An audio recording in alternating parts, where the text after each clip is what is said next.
Can you describe what last week was like for you, especially just? I mean, I'm assuming you sat at home and watched the game. Yeah. Thanks for the welcome back. It's certainly good to be back. Yeah, I watched the game at the house.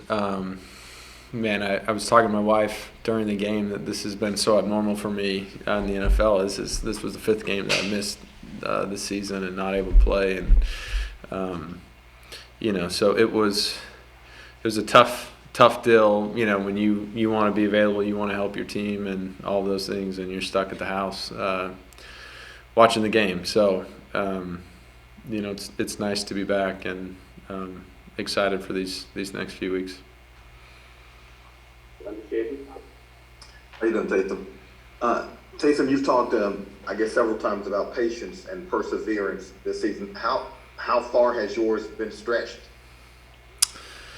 Yeah, it's been a challenging year for a lot of reasons. For me personally, and now you fast forward to the end of the season, and like we talked about last week, I'm fully aware of the situation and where we're at in the playoff picture and all that stuff. So you get to a point where you compete from July till now to have an opportunity to get to postseason play, and then you have to deal with more things. So it's just one of the things that we've had to deal with this season, and we're still right in the middle of it, and we're gonna control what we can control. That's kind of been the vibe of this season, and what we've had to live by, and I think we've been able to persevere through it pretty well to where we're still in the hunt to get to postseason. Do you kind of personally feel like there's almost nothing else that can happen to you? I'm never going to say that. And look, you guys know my history. Football is just a game that you can't take for granted, because you never know when it'll be your last, and whatever. And that lesson was taught to me several times in college. So I'm fully aware that it's a brutal league on many accounts, from an injury standpoint, from a business standpoint, like you name it. And it's a challenging league to make it in and stick around. And so I think you have to have that mindset, to take advantage of every opportunity you can and control what you can control, because if you don't, it's a brutal league. Yeah, what was last week like for you? Just with all the moving pieces, with Trevor going on the list first and you testing positive the next day, did you feel okay? Like, what was the process there? So Wednesday, I felt fine. Went in practice, and Trevor obviously tested positive Wednesday. And Trevor came into the facility. He got tested. It was negative. But I had talked to him before we went to practice, and he told me, like, hey, I went and tested. I was negative, but these were the symptoms that I was feeling. And then he progressively got worse through practice. And so they tested him again, sent him home, and he was positive. So I woke up Thursday morning feeling the same way that Trevor described to me Wednesday morning. And so I obviously didn't want to expose my teammates to what I had, and came in, I got tested, and it was obviously positive. Taysom, you play such a physical brand of football. Is there any value at this point in the season? Is there any silver lining of getting a week off? Like, do you physically feel a little better than maybe you would, if you had continued to play everything?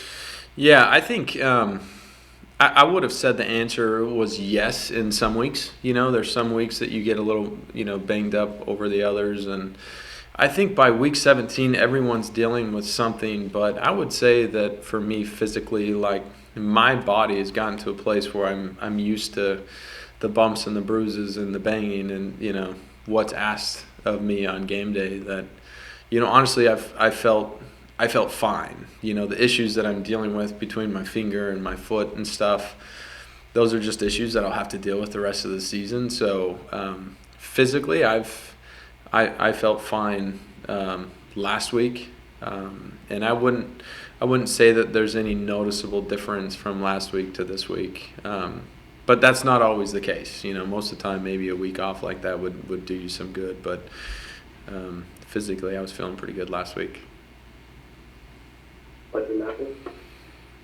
You said you watched it at home. Obviously, we know what the team is dealing with. How hard was it to watch Ian, knowing that you formed a relationship with him and you helped mentor him, and to see what he had to go through and deal with the adversity he did in his first ever NFL start on national TV?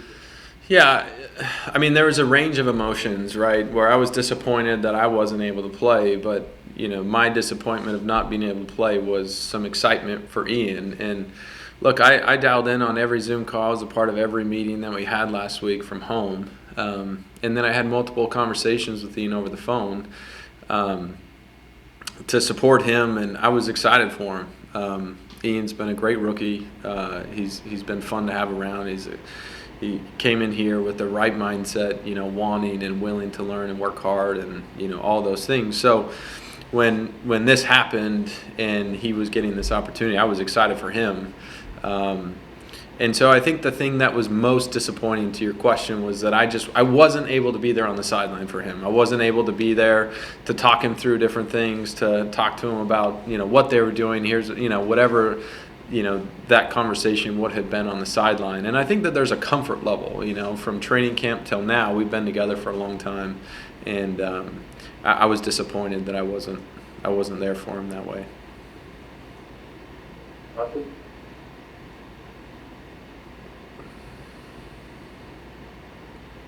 sorry, did you call my name? I did. Did you have a question? Okay, yeah, I did. I'm sorry about that, I didn't hear. Hey, Taysom, I'm sorry to keep asking you about last week, but you guys were on a little bit of a roll and won 2 games before all that started, and last week kind of disrupted everything. How do you kind of try to carry what you had, that positive momentum that you had going into this week now that you're getting some guys back? I think the mindset is always the same. I came in here this morning fired up and excited and ready for the next challenge, the next opportunity on Sunday. So, look, last week happened and we lost a tough game, but I think in the grand scheme of things, we're still in a good situation. Now it's not ideal because we obviously need some help, but I think my mindset for me personally and where we're at is we're going to continue to get better and better and get healthy and get guys back and keep this thing rolling. So what happened last Monday night, I guess, isn't going to derail our mindset and our expectations of ourselves. Hey Grayson, did you and your teammates have any reaction to the COVID protocols changing for the second time after it maybe could have helped y'all? No, I mean we didn't really say much about it. As you mentioned, I think it obviously would have been nice if that would have been in place before the game Monday night, but so many of these things are out of our control, and we're aware of that, and we'll just continue to control what we can control. And I feel pretty good, fortunately, and excited to be able to be at practice today and the rest of the week and having the chance to get ready for this game. Ron Walker? Hey Taysom, I actually changed my question up here, but we just got notification that Eric McCoy's on COVID list now, which means I guess now all of a sudden you're having to work with a new center. But what type of adjustment is that for you, and how tough is that just to do on such a short notice? Yeah. This late in the season.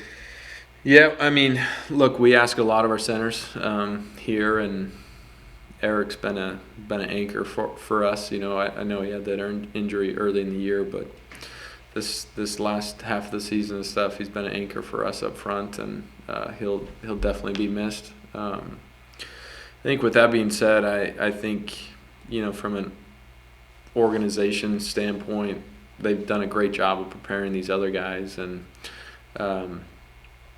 Will Clapp stepped in and took quite a few reps under center today, or at center today, and I thought he did a really good job. And as I look at Will, I've had a lot of reps with Will. My comfort level with him is really high, so I'm fine with that. I think he's super capable. Now there's still a learning curve for both he and I as we adjust to getting more reps together, but I don't see it being an issue. We'll go to Amy just first and end it with Luke Johnson. Yeah, on that note, and kind of echoing off of something you said earlier, like, obviously you can't control any of this stuff, but is it still frustrating to know that even now, after all of last week, you still don't know, like, who you're going to be playing with later this week? Because everything can change. I mean, look, this whole situation is not an ideal situation, but I think the overall health of our guys, our locker, our staff, all of those things like takes precedence. And I think the bigger issue is you don't want to, you don't want to take the risk of exposing other people. We all have family that we love, and I think it's just another one of those things that it is what it is. I think the organization has handled the situation really well. I think everyone's been very responsible, and we'll just continue to handle with it as it comes. And that doesn't mean that it's not an ideal situation as you get ready for a game, knowing that people might go down, but we got to make the most of it. And last one from Luke Johnson. This might not even be a fair question, but just considering how good you guys have been at home in your time here in New Orleans, is there like a sense of you guys missed out on something this year, just kind of having the poor record at home as it is? I think as you get ready for a season, as you start to talk about team goals, and expectations and stuff, having a good home record is always one of them. You got to win at home, and so I think that that's been a little frustrating for us as a team, that we haven't played better at home. But I would say that we're not looking back. We're not dwelling on the past. We're not worried about who's gonna pop next, or whatever happens is going to happen. But as I mentioned earlier, we've got a one-track mind, and that's winning this football game on Sunday, and then winning the next one, and then see what happens from there. I think, that starts Sunday. Our fan base is one of the best in the country, and I know that they'll show up, and we'll take every little advantage and all the help that we can get, and hopefully get this home game.